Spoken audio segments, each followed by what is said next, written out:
Janček Тодоров, некоја ли подршка за уставните измени?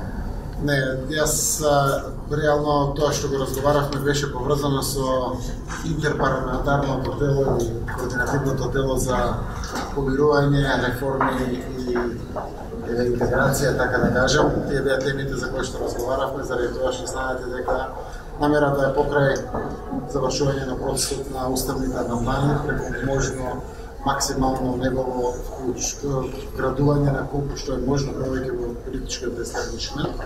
Тоа го правиме заради тоа што јасно изразената одговорност од Никола Тодоров и градоначалникот Митко Јанчев верувам дека може многу да охрабри одредени пратеници кои што знаат кој е исправниот чекор, а се уште нема доволно храброст да го направат тој чекор. Навистина ќе сторам се да тежнеам до крајот на целиот овој процес, имаме максимална консолидација во обществото по ова изключително важно прашање за Република Македонија, а тоа се уставните амандмани.